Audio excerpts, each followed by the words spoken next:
आपका शुरू हो जाएगा सेमेस्टर का संग्राम। ऐसे अनएक्सपेक्टेड शॉक्स आपको मिलेंगे। क्या मिलेंगे कि यार ये 90% का सोच रहे हैं, कहा 85 अटका रहे हैं, बट उन्होंने एकदम कॉन्फिडेंस के साथ कहा था कि भाई तो 85% लेके नहीं आ पाएगा। एंड वही हुआ, I ended up at 80 semester exam के लिए। अब यहाँ पे कुछ पॉइंट्स आपको बताऊंगा कि ये पॉइंट्स ऊपर आपको वर्कआउट करना है। And I realise the importance of the true mentor कि व्हाट ही सेइंग रिवीजन। तो ये टाइप का रिवीजन क्या है, इसमें कोई नया चीज एक्सपेरिमेंट करने की जरूरत वो है जो बच्चों का परसेंटेज गिराता है, ऑलवेज पॉइंट को जो वर्कआउट कर लेता है वो। ये सिर्फ 2 दिन पहले तक के लिए है, उसके बाद आपको अपना एग्जाम के लिए ही पढ़ना है। क्या मैसेज है, क्या वैल्यू है, आपको पहले से याद करके रखा है, तो जो आपका एप्रिशिएशन करने में जो आपका कुछ नया करने की जरूरत नहीं है, कुछ नया पढ़ने की जरूरत नहीं है। ये टाइम 6 से 7 दिन जो आपको नई नई चीजें ट्राई करने थे, या आपको पूरे सितंबर के महीने में करना था, वो गिराओगे। एक और चीज यहाँ पे वाइस वर्सा भी हो सकता है कि आपके पास स्टिल टाइम है अपने मिस्टेक्स को सुधारने का, अपने आप को एक स्टेप और बेटर ऊपर लाने का। सो हेलो एंटरप्रेन्योर्स, कैसे हो आप लोग? माई सेल्फ विनायक दुबे और कैटलिस्ट भैया। एंड आज आ गए हम अपने 10 मिनट टॉक के अंदर, और ये 10 मिनट टॉक बहुत इंपॉर्टेंट है। Discussion on your semester strategy. देखो, अब यहां से कुछ दिन बचे हैं। आज है आपका कितना है आज का डेट? आज 28 है क्या? हाँ, आई गेस 28 ही होगा, सैटरडे है, 28 सैटरडे, ठीक है। अब ऐसा एक्सपेक्टेड है कि आपका नेक्स्ट वीक से या तो अक्टूबर के फर्स्ट वीक से आपका शुरू हो जाएगा सेमेस्टर का संग्राम। क्या समझे? यानी कि आपके पास कुछ 5 से 7 दिन और बचे हैं, कुछ गिने चुने दिन बचे हैं। बिकॉज कुछ मेरे स्टूडेंट्स से मैंने डिस्कस किया तो उन्हें बताया कि उनका एग्जाम 6 अक्टूबर से स्टार्ट हो रहा है, कुछ ने बताया कि भाई 30 सितंबर से स्टार्ट हो रहा है। तो सारे स्टूडेंट्स का एग्जाम कुछ आगे पीछे है, बट इतना पता है कि अक्टूबर के फर्स्ट वीक में आपका late to late, last to last, October के फर्स्ट वीक में सेमेस्टर एग्जाम चालू हो जाएगा। एंड फिर आएगा आपका असली मजा। बिकॉज ये जो आपका सेमेस्टर है, ये एक तरह से आपका झटका वाला है सीन, झटका वाला सीन चलेगा ये। बिकॉज ऐसे अनएक्सपेक्टेड शॉक्स आपको मिलेंगे। क्या मिलेंगे? एक चीज याद रखना, ये जो सेमेस्टर है ना, ये आपको देगा, आपका जब रिजल्ट आएगा, आपका रिजल्ट आने के बाद यू विल सी कि that you will get unexpected shocks. क्या भाई? अनएक्सपेक्टेड शॉक्स, जिसका आपको आइडिया ही नहीं होगा कि आपके साथ ये हो गया। क्या हो गया? आप एक्सपेक्ट करके आए कि मैं पेपर लिख के आया भाई, लैंग्वेजेस का, हिंदी का पेपर लिख के आया, 80 मार्क्स का पेपर था। I am expecting I will get 60, and when you got the answer sheet in your hand, अरे भाई साहब ये तो बस 50 भी नहीं आ पाया भाई, 45 50 पे अटक गया मैं। तो ये आपको ये रिजल्ट वाले दिन आपको फील होगा सेमेस्टर के। ऐसा बिकॉज मेरे साथ हुआ था। मुझे पर्सनली 85% का टारगेट मिला था मेरे मेंटोर द्वारा। जो मेरे मेंटोर थे वो करेंटली टीचर है, इस टाइम पे टीचर है स्कूल में, जिस स्कूल में मैं पढ़ा था। तो उस टाइम पे वो खुद स्टूडेंट है, तो उन्होंने मुझे टारगेट दिया था कि भाई 85% लेके आ जाना कुछ सेमेस्टर में, आगे हम फिर बात करेंगे। एंड मैंने उनको पता क्या कहा था कि भैया आप 85% बोल रहे हो, मैं तो 90% से ऊपर लेके आने वाला हूँ। मैंने कहा था, मुझे अभी भी मेरे स्टेटमेंट्स याद है कि यार भैया आप 85% कह रहे हो, मैं तो 90% से ऊपर लेके आऊंगा। क्या छोटे टारगेट्स दे रहे हो? 85 के ऊपर दो ना यार। बोले कि तू 85% नहीं लेके आ पाएगा। एंड उस टाइम पे भाई he was already passed out 12th, and I was taking him lightly कि यार ये 90% का सोच रहे हैं, कहा 85 अटका रहे हैं। बट उन्होंने एकदम कॉन्फिडेंस के साथ कहा था कि भाई तो 85% लेके नहीं आ पाएगा। एंड वही हुआ, आई एंडेड अप एट 81%। जब मेरा रिजल्ट आया तो आपके जो कैटलिस्ट भैया हैं उन्हें सिर्फ 81% आया था, या कुछ 79 ऐसा कुछ आया था, 79 से 81 के बीच में आया था सेमेस्टर के रिजल्ट के टाइम पे। एंड उस टाइम पे I realise the importance of the true mentor कि what he saying, am I following it or not? And उस टाइम से I started taking it more seriously। and वही बात कि अगर मुझे जल्दी मिल गए होते, जैसे मैं आपको मिल गया हूँ जल्दी, तो काश मिल गए होते तो मेरा 93 की जगह मेरा 96 97 आ गया होता, बट एनीवे जो गॉड भगवान जो लिखे हैं वो होता है, तो ये सीन हो गया। तो अब आपके लिए भी यही बात है कि अब यहाँ से अपने आप को रेडी करो अपने सेमेस्टर एग्जाम के लिए। अब यहाँ पे कुछ पॉइंट्स आपको बताऊंगा कि ये पॉइंट्स ऊपर आपको वर्कआउट करना है ये बचे कुछ दिन में। देखो प्रैक्टिकली यहां से अब आप सोच रहे हो कि मैं एक रात पहले पढ़ के 90% लेके आऊंगा, तो नहीं यार, नहीं आ सकता। आपको मैं कोई फेक होप नहीं दूंगा, कोई फॉल्स होप नहीं दूंगा। जो सच्चाई है वो सच्चाई आपको मैं बताऊंगा, एंड वही सच्चाई मैं आपको बताऊंगा। यहाँ पे कुछ मैं ऐसे टिप्स बताऊंगा जिन्हें आप अगर फॉलो करते हो, जिनके ऊपर आप वर्क करते हो, तो आप यहाँ थे तो ऑटोमेटिकली अपने एग्जाम में आप यहाँ पे आ जाओगे बिना किसी डाउट के। और अगर आप उसको बहुत अच्छे से फॉलो कर देते हो, उसमें कुछ और एक्स्ट्रा चीज ऐड करके, तो अब यहाँ से जो यहाँ था वो यहाँ पे आ जाओगे। एनीथिंग कैन हैपन, जस्ट अपने आप को अब पॉजिटिव माइंडसेट में लेके आओ। अब देखो आपका आज 28 सितंबर है, ऐसा मैं एक्सपेक्ट कर रहा हूँ। मैं डेट देख लेता हूँ यार, डेट में कोई याद नहीं रहते। एक सेकेंड, डेट क्या है आज का? सॉरी यार, 27 है आज का डेट। 27 है सितंबर, यानी कि स्टार्टिंग वाले क्लिप को कट कर दिया जाए। आज 27 सितंबर है, ठीक है। अब 27 सितंबर है, तो यहां से आपको ये वीडियो आज आप देख रहे हो, तो प्रैक्टिकली 28 सितंबर आप मान के चल लो।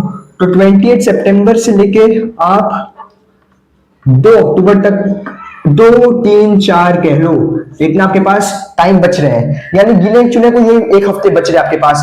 तो ये जो 1 हफ्ता है, तो ये जो रिमेनिंग टाइम है वो आपको देना है रिवीजन में, ठीक है। ध्यान से सुनना, व्हाटएवर आई एम सेइंग उसको फॉलो करना है आपको, उसके ऊपर आपको वर्क करना है। ये जो कुछ टाइम बचे हैं, ये टाइम अपने को रिवीजन पे देखना है। यहां तक आपके जो भी चैप्टर्स, जिस सब्जेक्ट्स के जो चैप्टर्स आपके एग्जाम में आने वाले हैं, अब वो चैप्टर्स जो कि आपके एग्जाम में आने वाले हैं, अब उसका आपको करना है रिवीजन। तो ये टाइम का रिवीजन क्या है, इसमें कोई नया चीज एक्सपेरिमेंट करने की जरूरत नहीं है, कुछ नया करने की जरूरत नहीं है, कुछ नया पढ़ने की जरूरत नहीं है।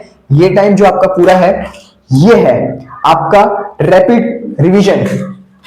अब मैं आपको एक और चीज बताना चाहूंगा कि इसके बाद अब आज 28 अक्टूबर, सॉरी आज 27 सितंबर है, कल है आपका 28, ठीक है। तो 28 है, तो 28 से लेके आपके एग्जाम के 2 दिन पहले तक, 2 डेज बिफोर तक आपको करना ये है कि आपका जो अप्रोच है, इस पॉइंट को ध्यान रखना, बिकॉज ये पॉइंट वो है जो बच्चों का परसेंटेज गिराता है, और इस पॉइंट को जो वर्कआउट कर लेता है वो परसेंटेज बढ़ाता है। कैसे? देखो अब ये जो आपका है, इसमें आपको 80% आपका स्टडी का जो टाइम है वो आपको देना है लैंग्वेजेस में।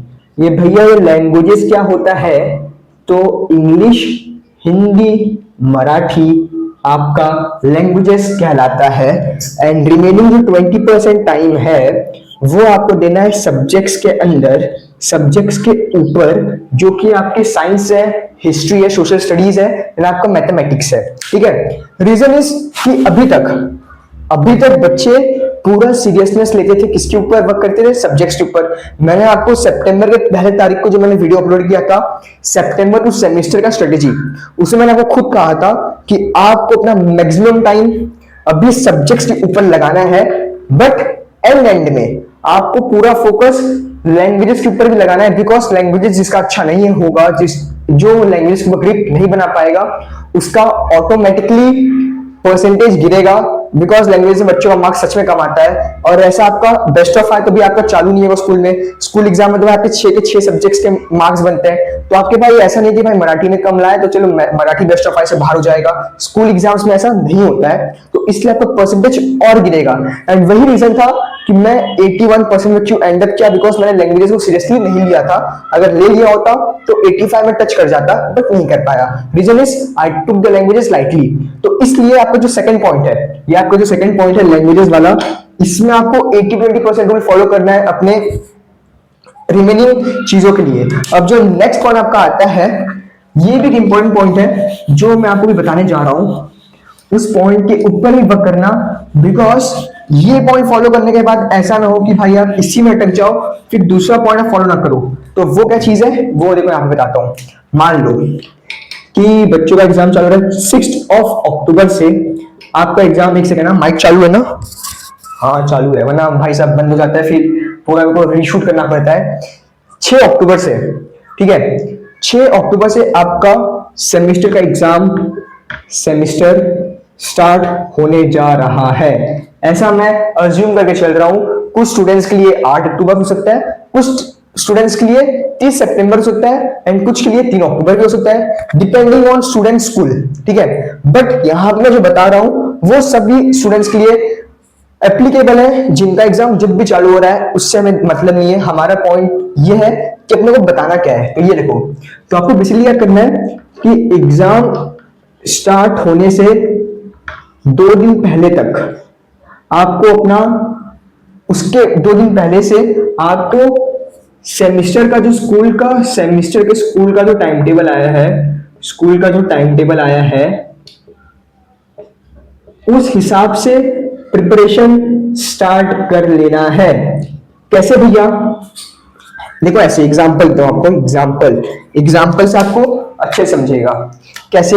एग्जांपल ये है कि 6 अक्टूबर को मान लो कि आपका ज्योमेट्री का एग्जाम है, ठीक है, ज्योमेट्री का एग्जाम है। तो आपको क्या करना है कि आपको 4 अक्टूबर से ही ज्योमेट्री का प्रिपरेशन स्टार्ट कर देना है। फिर मान लो कि 8 अक्टूबर को आपका इंग्लिश का एग्जाम है, ठीक है। तो आप जब 6 को आओगे ना, तो 6 से ही आपको, 6 से 7 आपको इंग्लिश के लिए प्रिपेयर करना है। यानी कि आपको एग्जाम से 2 दिन पहले आपको अपना जितना जो, जैसे कि मान लो आप कोई भी सब्जेक्ट पढ़ रहे थे तो उसको स्टॉप करके एग्जाम से 2 दिन पहले आपको अपने एग्जाम के लिए पढ़ना चालू कर देना है, आपके पहले पेपर के लिए। कि पहला पेपर आपका अगर मान लो ज्योमेट्री है तो 4 तारीख से ज्योमेट्री स्टार्ट कर दो। ये नहीं कि 4 अक्टूबर को आप इंग्लिश का तैयारी कर रहे हो और भाई ज्योमेट्री का कुछ पढ़ के हुआ नहीं, क्योंकि भैया ने पिछले वीडियो में बताया था, पिछले पॉइंट्स में बताया था कि 80% लैंग्वेज, 20% थियरी। बट ये सिर्फ 2 दिन पहले तक के लिए है, उसके बाद आपको अपना एग्जाम के लिए ही पढ़ना है। तो जो आपका जो पेपर है उस हिसाब से आपको प्रिपरेशन स्टार्ट कर देना है। तो ये एक इंपॉर्टेंट पॉइंट था जिसको प्लीज फॉलो करना, बिकॉज फ्लो में बच्चे इस पॉइंट्स को भूल जाते हैं। अब जो नेक्स्ट पॉइंट बताने जा रहा हूं, ये पॉइंट वो है जो आपका परसेंटेज बढ़ाएगा, और यही पॉइंट वो है जो कि आपका परसेंटेज घटाएगा। तो इस पॉइंट को हम कहते हैं आपका परसेंटेज पॉइंट। कौन सा पॉइंट? Percentage deciding point. जो हमारा जो नेक्स्ट पॉइंट है वो है आपका परसेंटेज डिसाइडिंग पॉइंट। क्या भैया ये क्या चीज है परसेंटेज डिसाइडिंग पॉइंट? इसके बारे में थोड़ा अच्छे से बताओ। अब ये पॉइंट बहुत कॉमन चीज है, मैंने आपको बहुत पहले से बताते आ रहा हूं, लेकिन majority of you are will not take it seriously, but this time since your exam is there, so you will take seriously whatever I will say. So इसलिए मैं फिर से कह रहा हूं आपको कि अब ये जो आपके पास जो दिन बचे हैं, ये जो आपके पास जो रिमेनिंग डेज है, अभी आपको बताया कि रिमेनिंग डेज में आपका 80% जो टाइम है वो आपको देना है लैंग्वेजेस के लिए, ठीक है। तो ये 80% में से ही आपको बनाना है अपना क्या? एप्रिसिएशन। एप्रिसिएशन आपको बना के रख लेना है। जितने भी पोएम्स आपके सेमेस्टर के एग्जाम में आने वाले हैं, सारे का एप्रिसिएशन आपको अपने हिसाब से बनाना है, बिकॉज वही एप्रिसिएशन आपको लर्न कर लेना है। एप्रिसिएशन बनाना भी है, एप्रिसिएशन को बनाना भी है, मेक ऑल्सो, एंड उसको लर्न भी कर लेना है, ताकि आप जब एग्जाम में क्वेश्चन पेपर आपके सामने आए एंड आप जब एप्रिसिएशन के अंदर एंट्री मारो तो उस टाइम पे ऐसा ना हो कि आप एप्रिसिएशन सोच रहे हो कि भाई ये पोएट का नाम क्या था, नाइट ऑफ स्कॉर्पियन में ये पोएट कौन था, कौन थी, नहीं पता यार, सोचने में टाइम लगाना है। बट अगर आपको सिस्टम पता है, उसका सीक्वेंस पता है कि पोएट ये थी, राइम स्कीम ये था, इसमें फिगर ऑफ स्पीच क्या गया थे, क्या मैसेज है, क्या वैल्यू है, अगर आपको पहले से याद करके रखा है, तो जो आपका एप्रिसिएशन करने में जो आपका 10 मिनट जाएगा जाता, अगर आप ऑन द स्पॉट याद करते, सोचते समझते, तो ये लर्न करने से, बनाने से, ये आपका बस 5 मिनट में आपका हो जाएगा। नीचे याद रखना, ये आपको अपने लैंग्वेजेस के पेपर के दिन आपको पता चल जाएगा सेमेस्टर के कि time is very important in the semester exam in the languages paper. Reason इसकी 3 घंटे में पेपर बच्चों के कंप्लीट नहीं हो पाते एंड आप में से भी मेजोरिटी स्टूडेंट्स होंगे, तो ये सब चीजें देखने के बाद भी उनका लैंग्वेजेस का पेपर छूटेगा, कुछ न कुछ छूटेगा। एंड ये हमारे साथ हुआ था इस साल 12th के बोर्ड एग्जाम में इंग्लिश के, कि मेरे बहुत सारे क्लास में जो स्टूडेंट्स थे सबका इंग्लिश का पेपर छूटा था, बट भाई का पेपर अच्छे से पूरा कंप्लीट हो गया था टाइम से 3 से 4 मिनट पहले। तो रीजन इज कि मैं ऑलरेडी अपना 10th का जो अप्रोच था लैंग्वेज को लेके, मैं इंग्लिश मीडियम लेके सीरियस था कि मुझे ये अप्रोच लगाना है, पेपर छूटना नहीं चाहिए। मॉक्स कर लिए थे, उसके क्वेश्चन पेपर सॉल्व कर लिए थे, तो काम अपना हो गया था अच्छे से, वो हैबिट हो गया था। तो ये हैबिट आपको ही बनाना है। मैं आपको यहाँ पे एक और चीज देने वाला था जो कि अभी मैं नहीं दूंगा, आपको क्या टास्क है वो आपको प्रीलिम्स के टाइम पे मिलेगा। उस टाइम पे आपके पास क्वेश्चन पेपर्स हो जाएंगे, तो वो आपको उस टाइम पे हेल्प करेगा, बिकॉज हमारा वही एम है कि बेबी स्टेप्स लेके आगे बढ़ना है। अब बी वाला पॉइंट भी इंपॉर्टेंट है, जो कि आपका था परसेंटेज डिसाइडिंग पॉइंट। तो समझ रहे हो, एप्रिसिएशन बना लिए, फिर आपको बनाना है, आपको कोट्स बना लिए। कोर्स आपको भाई चैप्टर के रिलेटेड आपको कोर्स फाइंड आउट करना है इंटरनेट से, कि अगर चैप्टर आपका इंस्पायरिंग है या इस चैप्टर से आपको लेसन्स मिल रहे हैं तो उसके रिलेटेड कोर्स आपको फाइंड करना है। फिर आपको हिंदी में आपको बताया हूं, जो जैसे पोएम्स है, गिरधर नागर हो गए, ये सब हो गए, तो उसमें कुछ कुछ आप शायरी भी कर सकते हो, तो शायरी से फाइंड आउट कर लो, ये बना लो, ये बना लो, मोटिवेशनल लाइंस बना लो। बहुत सारी चीजें हैं जो कि आप अपना टाइम एक्स्ट्रा निकालोगे। अब ये टाइम आपको इंस्टाग्राम, फेसबुक, आपके प्यारे स्नैपचैट, यूट्यूब से कट आउट करके टाइम आपको यहाँ पे लगाना है, बिकॉज ये टाइम आप लगाओगे तो आपको और आगे आपको हेल्प होगा। एग्जाम खत्म हो गया, फिर से मैं अपना एंजॉय करो अपना, but this time you have to be a full focus on this things rather than wasting your time on the social medias। रीजन होगा आपका, अब ये पॉइंट आप अच्छे से कर लेते हो तो यही आपका परसेंटेज डिसाइडिंग पॉइंट, ये आपका परसेंटेज बढ़ाएगा अगर आप अच्छे से फॉलो करते हो, नहीं करते तो घटाएगा। समझ गए। अब नेक्स्ट पॉइंट पे आते हैं, जो कि लैंग्वेज के रिलेटेड बहुत इंपॉर्टेंट है, तो उसको मैं इसीलिए कवर कर लेता हूं। वो पॉइंट ये है कि आप में से बहुत सारे स्टूडेंट्स होंगे ऐसे जिन्हें ग्रामर में प्रॉब्लम होता है। तो इस टाइम पे क्या करना है पता है, जो आपके पास जो रिमेनिंग डेज है, आपने ग्रामर को पॉलिश कर लो। ग्रामर के जो टॉपिक्स हैं उन्हें आप पॉलिश कर लो, ठीक है। कर लिया भैया, आगे बताओ। आपका जो राइटिंग स्किल है, राइटिंग स्किल जो है आपका, अब राइटिंग स्किल्स का जो फॉर्मेट है उसे भी आप पॉलिश कर लो। एंड एक और चीज, सेमेस्टर से लेके आपके बोर्ड एग्जाम तक आपको वही क्वेश्चंस अटेम्प्ट करने हैं। एक सेकंड भाई, मार्कर मेरा गिर गया, सॉरी मार्कर का ढक्कन गिर गया।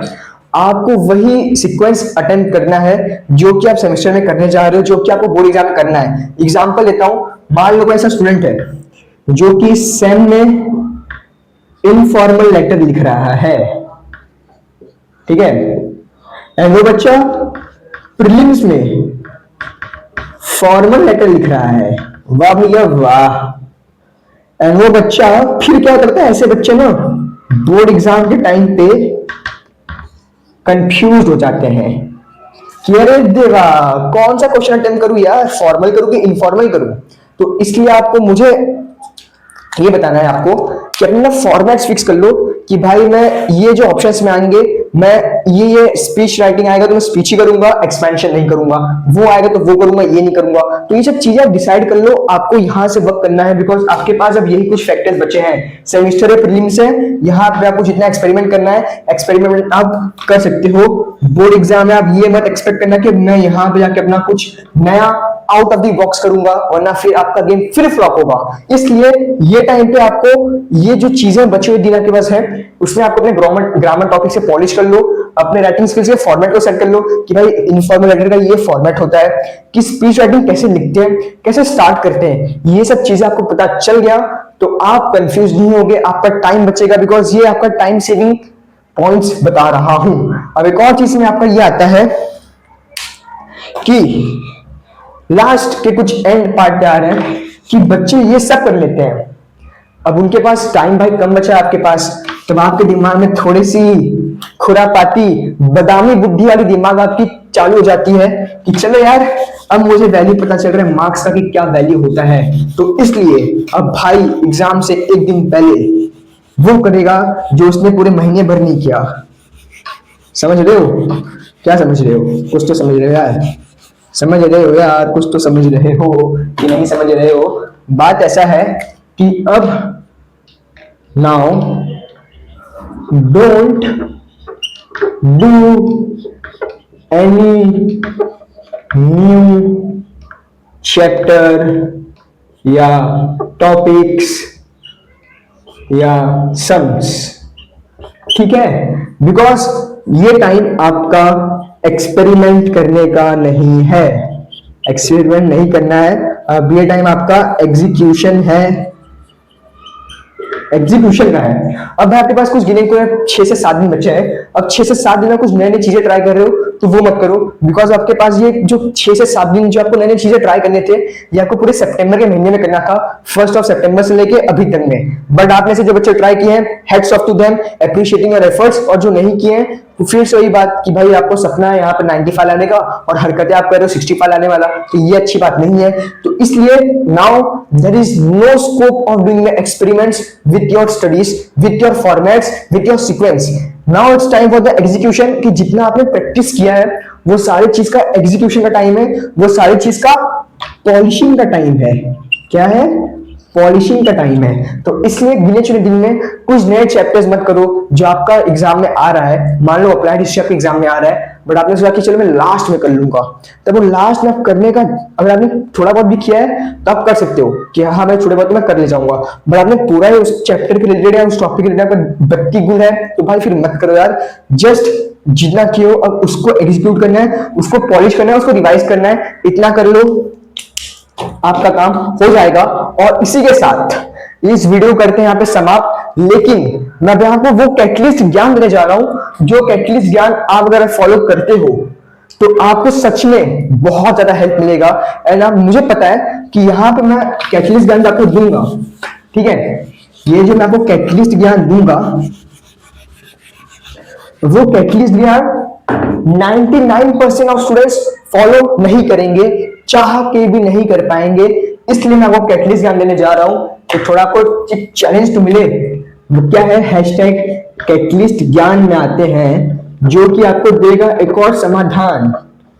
क्या भाई? कैटलिस्ट ज्ञान देगा आपको एक और समाधान। क्या सोचो ऐसा क्या है जो भैया बता सकते हैं, बताने वाले हैं? वो कैटलिस्ट ज्ञान ये है कि आपको डिस्कशन नहीं करना है आफ्टर एग्जाम, डिस्कशन नहीं करना है। रीजन इज इंग्लिश का पेपर देके आ गए, चलो इंग्लिश को साइड रखो, ज्योमेट्री का पेपर देके आ गए, पेपर देके आए 4 के गोल में 4 दोस्तों के ग्रुप में, भाई इसका आंसर ये था, इसका आंसर ये था, सब करने के बाद मान लो कि आपका बन रहा है 28 मार्क्स आउट ऑफ 40, ये योर मार्क्स है, ठीक है? आपके दोस्त का मार्क्स बन रहा है 32 आउट ऑफ 40, ये आपके मतलब वो कैलकुलेशन से बन रहे हैं डिस्कशन करने के बाद। ये फ्रेंड 1 का, आपके जो नेक्स्ट फ्रेंड है, जो दूसरा फ्रेंड है, इसका बन रहा है 37 आउट ऑफ 40, ये फ्रेंड 2 का। और एक और फ्रेंड है जिसका 20 मार्क्स ही बन रहा है आउट ऑफ 40, ये फ्रेंड 3 का। 4 ग्रुप में आपको लेके 4 जन हैं। अब आपको क्या पता है? आपको इसका बस टेम्पररी खुशी मिलेगा कि चल भाई ये मेरे से पीछे है, मन ही मना सामने आप एक्सप्रेस नहीं करोगे, बट इन लोगों का तो पेन आपके दिमाग में घूमते रहेगा, अरे यार शिट यार इसका मुझसे ज्यादा बन रहा है मार्क्स, ऐसे कैसे बन सकता है? अब ये चीज आपके दिमाग में घूमेगा और आपको पता है कि आपके पास बस 1 दिन का गैप है या 2 दिन का गैप है, आपके पास गैप ही नहीं है, आपका नेक्स्ट पेपर है। अब ये दिमाग जो चीज है वो आपका माइंड में घूमेगा एंड रिजल्ट आप नेक्स्ट पेपर के लिए अपना जो कॉन्फिडेंस है वो गिराओगे। एक और चीज यहाँ पे वाइस वर्सा भी हो सकता है कि मान लो आप अपने ग्रुप में हाईएस्ट हो गए, 38 बन रहा है आपका और बाकी का आपसे कम है, तो कॉन्फिडेंस आपका गिराएगा नहीं, ये आपका जो कॉन्फिडेंस है ये बढ़ाएगा नहीं, उल्टा आपका जो प्रेशर है बढ़ाएगा। पता है कैसे? प्रेशर ऐसे बढ़ाएगा कि अरे यार अब मैं इनसे ज्यादा मार्क्स लेके आ रहा हूं, मुझे अब बाकी पेपर में भी एक्स्ट्रा परफॉर्म करना पड़ेगा, अदरवाइज मैं मजे लेंगे। तो इसको आप 2 तरीके से देख सकते हो, as a as a responsibility या एज अ चैलेंज या तो एज अ प्रेशर या एज अ बर्डन, वो पर्सन टू पर्सन डिपेंड करता है, स्टूडेंट टू स्टूडेंट डिपेंड करता है। बट स्टिल आपको डिस्कशन नहीं करना है आफ्टर एग्जाम कि किसका क्या आंसर था। एग्जाम देके आए, शांति से घर जाओ, आराम करो, नेक्स्ट पेपर का प्रिपरेशन करो। ये प्रैक्टिकली मैंने खुद बहुत ट्राई किया फॉलो करने का, नहीं कर पाया। बट एग्जाम से जब मैं 11th में आया तो एक चीज में 11th में फॉलो, मैं 10th मुझे पता चल गया था, बट भाई वही चूल है। 10th में भाई आपका हेड बॉय था, जब हेड बॉय था तो भाई सब आके ग्रुप में पूछ रहे भाई तेरा क्या आंसर है, क्या आंसर है, और मैं बताता था भाई। तो वो सब चीजें मैं इग्नोर नहीं कर पाया।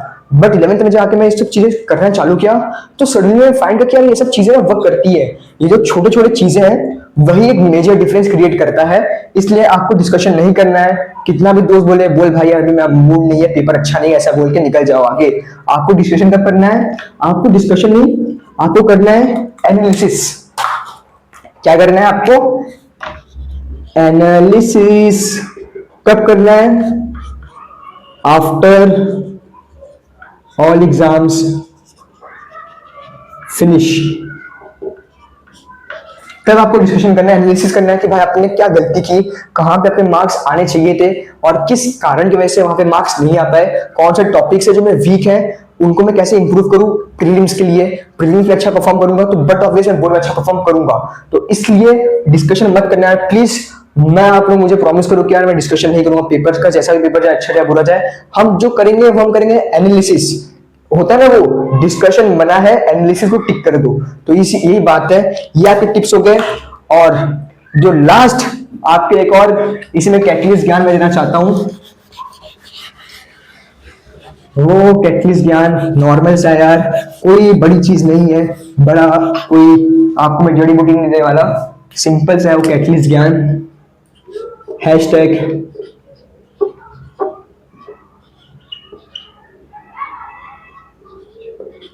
विजय भव। जीत के आना है बिना किसी स्ट्रेस का, बिना किसी टेंशन का। नो मैटर कि पेपर आपका अच्छा जाए कि पेपर आपका बुरा जाए, आपके पास स्टिल टाइम है अपने मिस्टेक्स को सुधारने का, अपने आप को एक स्टेप और बेटर ऊपर लाने का।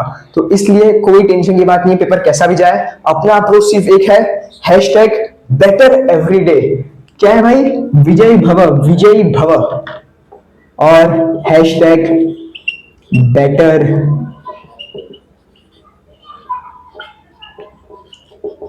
एवरीडे वाला।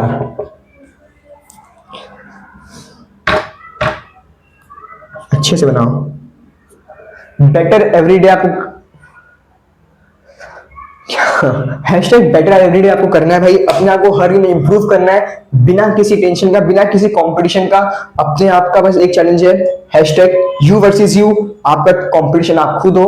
अगर आप टारगेट लेके चल रहे हो, एक और चीज, अपना टारगेट कमेंट सेक्शन में लिख देना कि भैया टारगेट अपना परसेंटेज, कमेंट में कमेंट कर देना कि भाई मैं इतना परसेंटेज भैया एम कर रहा हूं इस सेमेस्टर एग्जाम के अंदर, एंड उसके लिए आपको वर्कआउट करना है। तो that's all from this video. तब तक के लिए tata bye bye and 1 epoxy pentane. I hope आपको सारे पॉइंट्स क्रिस्टल क्लियर हो गए होंगे। एंड प्लीज कुछ पॉइंट्स आपको चिंदी लग रहे होंगे, पिद्दू सा लग रहे हैं कि ये क्या बता रहे हैं, बट प्लीज बिलीव मी ये पॉइंट्स छोटे छोटे हैं बट बड़े बड़े डिफरेंस क्रिएट करेंगे। इसलिए don't take this points lightly, because ये आपको वो बता रहा है जो खुद फॉलो किया है, जो खुद फेस किया है। तो इसलिए वो आपको गलत गाइड नहीं करेगा। इतना तो आप अभी मुझे समझ गए होंगे। सो दैट्स ऑल। आगे मैं कोई डिस्कशन नहीं करूंगा। अपना जितना टाइम हो सके अपने स्टडीज में लगाओ, अपने एग्जाम प्रिपरेशन में लगाओ, without wasting time here and there on social medias. अब ये टाइम कर लोगे फिर दिवाली की छुट्टी में मस्त मजे करेंगे यार मिलके। So that's all. Tata bye bye. 1 epoxy pentane फिर से कह दे रहा हूँ, माय में पेंटेन। चलो bye, all the best for your exams.